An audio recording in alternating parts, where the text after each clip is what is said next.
Hello dear learners, मैं doctor Archana Mishra, department of botany, Pandit Sundarlal Sharma, Open University, Bilaspur, Chhattisgarh. आज के लेक्चर का टॉपिक है जनरल कैरेक्टर ऑफ बैक्टीरिया। इस लेक्चर में हम जानेंगे बैक्टीरिया के बारे में, उसके different structure, shape and sizes और उसका क्लासिफिकेशन किस किस आधार पे हुआ है उसके बारे में। तो सबसे पहले हम जानते हैं कि बैक्टीरिया क्या है। तो बैक्टीरिया की क्या परिभाषा है? बैक्टीरिया एक कोशिकीय, सूक्ष्म और प्रोकैरियोटिक जीव होते हैं जिनमें वास्तविक नाभिक और झिल्ली बंद कोशिकांग अनुपस्थित होते हैं। बैक्टीरिया प्रोकैरियोटा डोमेन के अंतर्गत आते हैं। इनका नाम ग्रीक शब्द बैक्टीरियन से लिया गया है, जिसका अर्थ छड़ी या डंडी नुमा होता है। एंटोनी वॉन ल्योनहुक ने 1676 में सबसे पहले बैक्टीरिया की खोज की और उन्हें ही फादर ऑफ माइक्रोबायोलॉजी भी कहा जाता है। अपने सिंपल सिंगल लेंस माइक्रोस्कोप से बारिश के पानी और लार की जांच करते समय उन्होंने पहली बार बैक्टीरिया को देखा, जिसे उन्होंने एनिमलक्यूल्स कहा। अब हम बात करेंगे बैक्टीरिया की संरचना की। तो सबसे पहले हम देखेंगे कि बैक्टीरिया का एक्सटर्नल स्ट्रक्चर या बाह्य संरचना कैसी होती है। तो बाह्य संरचना में सेल वॉल के साथ साथ उसके उसके प्रेजेंट पाए जाने वाले फ्लैजिला, पिलाई, ये सब प्रेजेंट होता है। जैसे सबसे पहले हम बात करें फ्लैजिला की, तो फ्लैजिला जो है 4 से 5 माइक्रोमीटर लंबा और 0.1 से 0.3 माइक्रोमीटर डायमीटर का हो सकता है। फ्लैजिला जो है मुख्यतः 3 पार्ट्स में डिवाइड है, जैसे फिलामेंट, हुक और बेसल पार्ट्स। ये फ्लैजिलीन प्रोटीन से मिलकर बना होता है। अगर इसके फंक्शन की बात करें तो ये बैक्टीरिया की गतिशीलता, रासायनिक उद्दीपन की दिशा में गति तथा रोगजनक क्षमता और जीवित रहने में सहायता करते हैं। अब नेक्स्ट स्ट्रक्चर है पिलाई। पिलाई जो है छोटे, खोखले, गैर कुंडलित रेशे होते हैं जो केवल ग्राम नेगेटिव बैक्टीरिया में पाए जाते हैं। ये पाइलिन प्रोटीन से मिलकर बने होते हैं और कोशिकाओं से चिपकने में सहायता करते हैं। सेक्स पिलाई बैक्टीरियल कंजुगेशन या संयुग्मन के दौरान डीएनए के स्थानांतरण में महत्वपूर्ण भूमिका निभाते हैं। उसके बाद का स्ट्रक्चर है कैप्सूल। कैप्सूल जो है जिलेटिनियस चिपचिपी एक लेयर होती है, जिसमें अधिकतर भाग जो है वाटर होता है और कुछ भाग पॉलीपेप्टाइड्स या पॉलीसेक्राइड्स के हो सकते हैं। ये सभी स्पीशीज़ में प्रेजेंट नहीं है, कुछ ही बैक्टीरिया के स्पीशीज़ में प्रेजेंट होते हैं। ये जो है प्रोटियोलिटिक एंजाइमों से रक्षा करती है और इसको डेसिकेशन होने से बचाती है और पैथोजेनेसिटी से भी बचाती है। नेक्स्ट स्ट्रक्चर है सेल वॉल। सेल वॉल जो है रिजिड स्ट्रक्चर है जो पेप्टिडोग्लाइकन से मिलकर बना होता है। ये सबसे बाहर की लेयर है, क्योंकि कैप्सूल तो सभी में प्रेजेंट नहीं है और इसके अंदर प्लाज्मा मेम्ब्रेन प्रेजेंट है जो लगभग 10 से 25 माइक्रोमीटर के थिकनेस की हो सकती है। इसका जो पेप्टिडोग्लाइकन से जो मेन कंपोनेंट है वो दो पॉलीसेक्राइड से मिलके बना होता है, एन एसिटिल म्यूरामिक एसिड और एन एसिटिल ग्लूकासमिन एसिड, नैग और नैम। ये दोनों जो है अल्टरनेट क्रॉस लिंक्ड पॉलीमर्स हैं। अब इसके बैक्टीरियल सेल वॉल के कंपोजिशन के आधार पर दो तरह के बैक्टीरिया हो सकते हैं, gram positive and gram negative bacteria. अब ग्राम पॉजिटिव सेल की बात करें तो ग्राम पॉजिटिव सेल वॉल जो है थिक होती है, उसमें लार्ज अमाउंट ऑफ पेप्टिडोग्लाइकन होता है, लगभग 40 से 90% जो है पेप्टिडोग्लाइकन की लेयर होती है और इसके अलावा इसमें टियोकोइक एसिड, टियोक्रोनिक एसिड, न्यूट्रल शुगर्स जैसे रैमनोज, मैनोज, ग्लूकासमिन और कुछ मैट्रिक सब्सटेंस हो सकते हैं।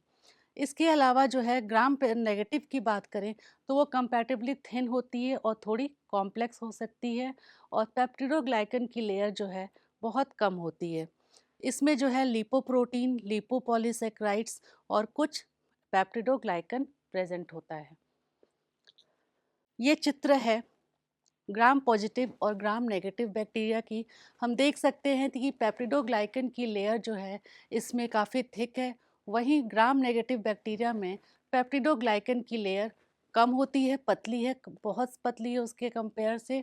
और ग्राम नेगेटिव में आउटर और इनर मेम्ब्रेन भी पाया जाता है।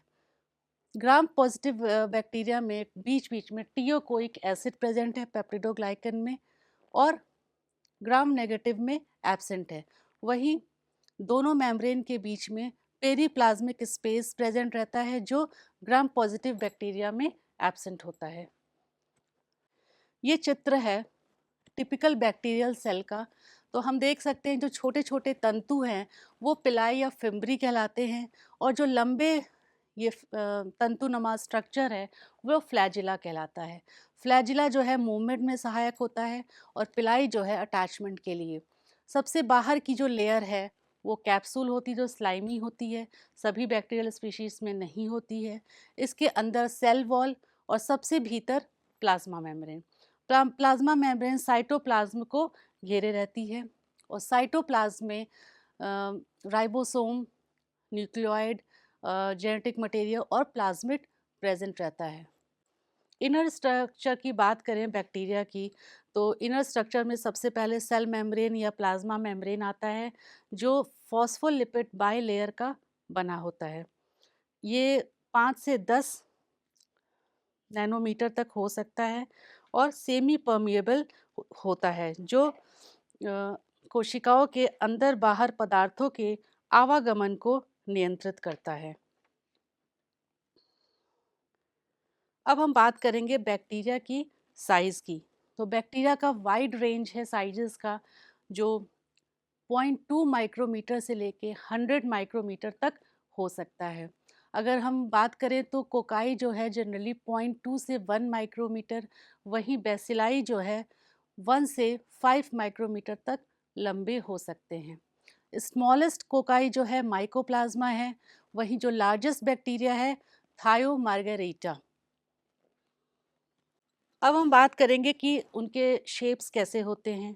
तो शेप्स के आधार पे बैक्टीरिया जो है 4 तरह के शेप्स में डिवाइड है: कोकाई, बेसिलाई, स्पाइरल और कॉमा शेप। तो हम सबसे पहले जानेंगे कि जो उनका क्लासिफिकेशन है वो शेप्स के आधार पे कैसे है। तो सबसे पहले हम कोकाई की बात करेंगे, और ये क्लासिफिकेशन जो शेप्स के आधार पे दिया वो सबसे पहले 1872 में कॉर्न नाम के साइंटिस्ट ने दिया। और कोकाई शेप पे मतलब कि गोल बैक्टीरिया, स्फेरिकल बैक्टीरिया, ये 6 टाइप्स के हो सकते हैं। तो फर्स्ट है मोनोकोकाई। मोनोकोकाई मतलब सिंगुलर कोकाई, जो स्फेरिकल शेप का singular cocci. Example Micrococcus luteus. Diplococcus, जब 2 स्फेरिकल बैक्टीरिया प्रेजेंट रहते हैं तो पेयर्स में, तो डिप्लोकोकाई जैसे Streptococcus pneumoniae. Streptococci spherical bacteria जब चेन के फॉर्म में होते हैं तो स्ट्रेप्टोकोकस कहलाते हैं। एग्जाम्पल है स्ट्रेप्टोकोकस पायरोजीन्स। स्टाफाइलोकोकस जब स्फेरिकल बैक्टीरिया इरेगुलर क्लस्टर या ग्रेप के शेप में हो तो उसको बोलते हैं स्टाफाइलोकोकाई, जैसे स्टाफाइलोकोकस ऑरियस। टेट्राड की बात करें तो अगर कोकाई 4 के फॉर्म में रहता है, अरेंज रहता है, तो वो टेट्राड कहलाता है, जैसे एरोकोकस यूरेनी। सार्सिनी जब 8 के ग्रुप में अरेंज रहता है तो वो कहलाता है सार्सिनी, जैसे क्लॉस्ट्रीडियम। नेक्स्ट शेप है बेसिलाई शेप बैक्टीरिया। बेसिलाई मतलब रॉड शेप बैक्टीरिया, छड़ी नुमा। इनका आकार छड़ के रूप में होता है, इसीलिए इनको बेसिलाई कहते हैं या बेसिलस कहते हैं। ये जो है ये भी 4-5 तरह के हो सकते हैं। जैसे अगर सिंगल फॉर्म या मोनोबैसिलस है तो वो कहलाता है मोनोबैसिलस, जैसे साल्मोनेला है। डिप्लोबैसिलस जो 2 के पेयर में रहता है, तो जैसे बैसिलस लाइकेनिफॉर्मिस या स्ट्रेप्टोबैसिलस चेन के फॉर्म में रहेगा अगर, तो वो कहलाएगा स्ट्रेप्टोबैसिलाई, जैसे स्ट्रेप्टोबैसिलस मोनेलिफॉर्म। पैलिसेड ऐसा बैसिलाई फॉर्म जो फेंस के रूप में रहता है, वो पैलिसेड कहलाता है, जैसे कोरिनोबैक्टीरियम डिप्थिरी। कोकोबैसिलाई जो बैसिलाई तो है, रॉड शेप्ड है, लेकिन थोड़ा राउंडेड शेप में है, ओवल शेप में है, तो वो कहलाता है कोकोबैसिलाई, जैसे क्लेमाइडिया स्पीशीज़ या इन्फ्लुएंजा स्पीशीज़। नेक्स्ट शेप है स्पाइरल। स्पाइरल जो है थोड़ा सा सर्पिलाकार हो सकते हैं, हेलिकल शेप में, और एग्जाम्पल है स्पाइरोकीट्स। या कॉमा के शेप में होते हैं तो वो कॉमा शेप बैक्टीरिया, जैसे विब्रियो स्पीशीज़। इसके अलावा, इन चारों के अलावा कुछ स्पेशल टाइप के भी शेप्स होते हैं, जैसे कि फिलामेंटस, तंतुनुमा, अपेंडेज की तरह निकला रहता है, या प्लियोमॉर्फिक जो एक से अधिक फॉर्म में रहते हैं उनको प्लियोमॉर्फिक कहते हैं, जैसे एग्जाम्पल है माइकोप्लाज्मा। या स्टॉक्ड की कुछ स्ट्रक्चर स्टॉक जैसा लगा रहता है, तो वो स्टॉक बैक्टीरिया होता है, जैसे कॉलोबैक्टर क्रिसेनट। ये उनके चित्र हैं, जैसे हम देख सकते हैं कोकस स्फेरिकल सिंगल है अगर, डिप्लोबैसिला 2 के फॉर्म में है, अगर क्लस्टर के फॉर्म में है स्टेफाइलोकोकस, अगर चेन के फॉर्म में है स्ट्रेप्टोकोकाई, 4 के फॉर्म में है तो टेट्राइड। वैसे ही बैसिलाई है, सिंगल है तो बैसिलस, या 2 है तो डिप्लोबैसिलाई, स्टेप्टोबैसिलस चेन के फॉर्म में है और फेंस के फॉर्म में है तो पैलिसेड्स। ये थोड़ा सा रॉड शेप भी है और ओवल शेप भी है, तो उसको बोलते हैं कोकोबैसिलस। कुछ अदर एपेंडिस बैक्टीरिया, जैसे कुछ में हाइफी जैसा स्ट्रक्चर बना हो या स्टॉक निकला हो, तो ये स्टॉक बैक्टीरियस। ये फिलामेंटस, ये स्पाइरलम और वाइब्रियोकीट। अब नेक्स्ट क्लासिफिकेशन का बेस है ग्राम स्टेनिंग। स्टेनिंग के आधार पे हम कैसे उसका क्लासिफिकेशन करेंगे। तो ग्राम स्टेनिंग एक कलर है जो हमको पहचानने में हेल्प करती है, उसका क्लासिफिकेशन का आधार बनता है। वो 2 तरह का हो सकता है, ग्राम पॉजिटिव बैक्टीरिया और ग्राम नेगेटिव बैक्टीरिया। अगर चूँकि ग्राम पॉजिटिव में पेप्टिडोग्लाइकन की लेयर थोड़ी मोटी होती है, तो इसलिए वो क्रिस्टल वायलेट के कलर को रिटेन किए रहता है, इसलिए वो कलर क्या देता है, ब्लू या पर्पल। ग्राम पॉजिटिव बैक्टीरिया का एग्जाम्पल है Staphylococcus, Streptococcus, Enterococcus, Corynebacterium, Streptomyces, Bacillus etcetera. वहीं ग्राम नेगेटिव बैक्टीरिया का पेप्टिडोग्लाइकन की लेयर पतली होती है, जिससे क्रिस्टल वायलेट का कलर लूज हो सकता है और वो रिटेन करता है रेड या पिंक कलर। तो अगर ब्लू कलर देता है ग्राम स्टेनिंग का तो वो ग्राम पॉजिटिव बैक्टीरिया है, और अगर पिंक या रेड कलर देता है तो ग्राम नेगेटिव बैक्टीरिया है। ग्राम नेगेटिव का एग्जाम्पल है E coli, Salmonella, Shigella, Klebsiella, Proteus, Pseudomonas, Enterobacters, Citrobacter etcetera. अब क्लासिफिकेशन है उनके न्यूट्रिशन के मोड पे, उनके न्यूट्रिशन के आधार पे हम कैसे उनको क्लासिफाई कर सकते हैं। तो पहला है फोटोट्रॉफ्स, जो फोटो लाइट की प्रेजेंस में अपना भोजन खुद बना सकते हैं, वो फोटोट्रॉफ्स कहलाते हैं। वो कुछ उसमें स्पेशल पिगमेंट होते हैं जो क्लोरोफिल से अलग होते हैं, बैक्टीरियो क्लोरोफिल हो सकता है, क्लोरोबियम हो सकता है, जो लाइट की प्रेजेंस में अपना भोजन बनाते हैं। एग्जाम्पल क्रोमैशियम ओकेनी। नेक्स्ट है कीमोट्रॉफ्स, ये भी अपना भोजन स्वयं बना सकते हैं, इसलिए इनको ऑटोट्रॉफिक कहते हैं। फोटोट्रॉफ और कीमोट्रॉफ्स दोनों ऑटोट्रॉफिक के श्रेणी में आते हैं, क्योंकि ये अपना भोजन लाइट के प्रेजेंस के अलावा ये अपनी एनर्जी किसी केमिकल कंपाउंड से लेते हैं, इसलिए इनको कीमोट्रॉफ्स भी कहा जाता है, जैसे नाइट्रोसोमोनास, स्यूडोमोनास एक्सेट्रा।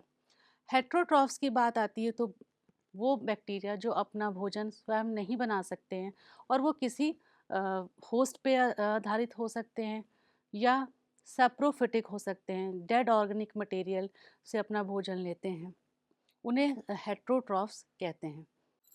अब नेक्स्ट क्लासिफिकेशन है कि बैक्टीरिया का जो ग्रोथ है और उसका बेसिस पीएच के बेसिस पे उनको कैसे क्लासिफिकेशन कर सकते हैं। तो वो भी 3 टाइप्स के हो सकते हैं, एसिडोफाइल्स, एल्कलीफाइल्स, न्यूट्रोफाइल्स। एसिडोफाइल्स मतलब जो बैक्टीरिया हाई बेसिडिक एसिडिक नेचर पे ग्रो करते हैं, हाई पीएच पे ग्रो करते हैं, उनको एसिडोफाइल कहते हैं। मतलब उनको एसिडिक इन्वायरमेंट ज़्यादा पसंद होता है, उनको एसिडोफाइल्स कहा जाता है। कुछ बैक्टीरिया जो है एसिडोफाइल के साथ साथ हाई टेम्परेचर पे भी ग्रो करते हैं, उनको थर्मोफाइल एसिडोफाइल्स कहा जाता है। जैसे थायोबैसिलस, थायोऑक्सीडेंस, थायोबैसिलस, फेरोऑक्सीडेंस, थर्मोप्लाज्मा सल्फोलोबस। वहीं एल्कलीफाइल्स की बात करें तो ये अल्कलाइन इन्वायरमेंट में ग्रो करना जो पसंद करते हैं, उन बैक्टीरिया को एल्कलोफाइल्स कहते हैं, जैसे विब्रियो कॉलोरा। न्यूट्रोफाइल्स, वो न्यूट्रल रहते हैं पीएच के आधार पे, उनका कोई इफेक्ट नहीं पड़ता, उनको न्यूट्रोफाइल्स कहते हैं। और इनका जो है 6.5 से 7.5 पे अच्छे से ग्रो कर सकते हैं। ज़्यादातर बैक्टीरिया जो है न्यूट्रोफाइल्स मतलब 6.5 से 7.5 पीएच पे अच्छे से ग्रो करते हैं। अब नेक्स्ट क्लासिफिकेशन है उनके टेम्परेचर रिक्वायरमेंट के आधार पे बैक्टीरिया का क्लासिफिकेशन, वो बेसिस बनता है। तो वो 5 तरह के हो सकते हैं: साइक्रोफाइल्स, साइक्रोट्रॉफ्स, मीज़ोफाइल्स, थर्मोफाइल्स और हाइपोथर्मोफाइल्स। तो सबसे पहले हम साइक्रोफाइल्स की बात करें तो वैसे बैक्टीरिया जो 0 डिग्री या उससे कम पे ग्रो करते हैं, 0 डिग्री से लेके 15 डिग्री सेंटीग्रेड तक ग्रो करते हैं, वो साइक्रोफाइल्स कहलाते हैं। जैसे विब्रियो और पोलैरोमोनास एक्सेट्रा।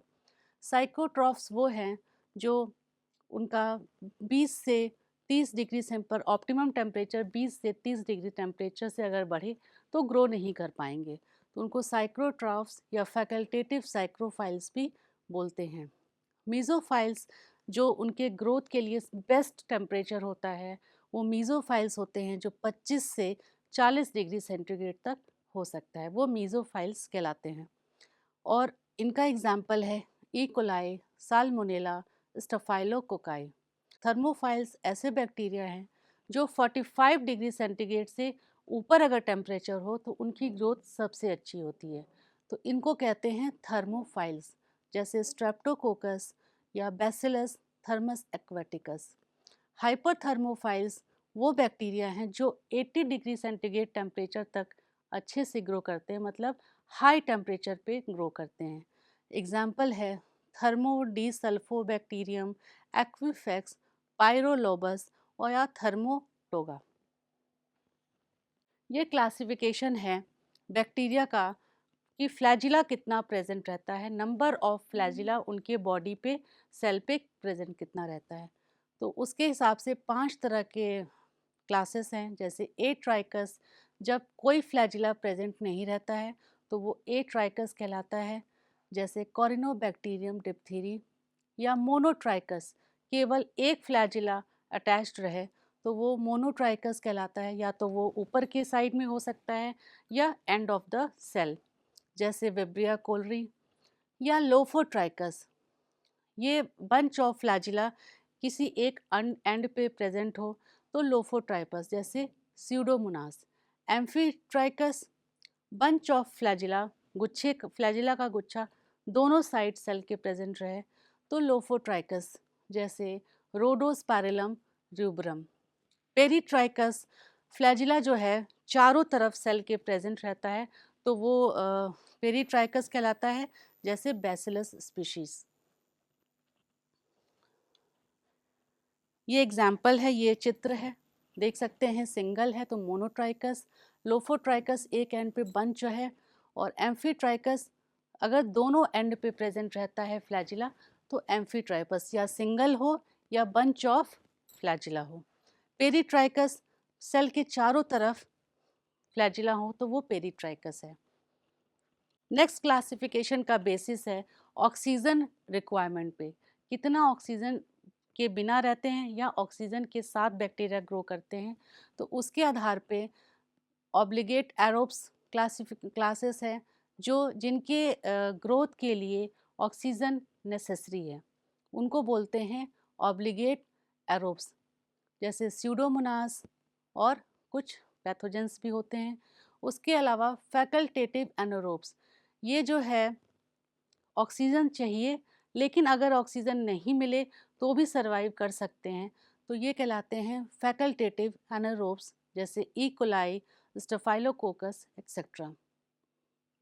ऑब्लिगेट एनारोब्स, ये ऑक्सीजन यूज़ करते हैं, लेकिन अगर ये ऑक्सीजन नहीं है तो फिर टॉक्सिक हो जाते हैं, जैसे क्लॉस्ट्रीडियम बैक्टीरिया। एरोटॉलरेंट एनारोब्स, जैसे ये ऑक्सीजन यूज़ नहीं करते हैं और टॉलरेशन लेकिन प्रेजेंट रहे तो कोई हार्मफुल नहीं होता है, इनके लिए ग्रो कर सकते हैं। माइक्रो एरोफाइल्स, इनको ऑक्सीजन चाहिए लेकिन लो कंसंट्रेशन पे ऑक्सीजन चाहिए, और एग्जाम्पल है कैम्पाइलोबैक्टर। ये कुछ रेफरेंसेस हैं जिसे आप फर्दर स्टडी कर सकते हैं। Thank you very much.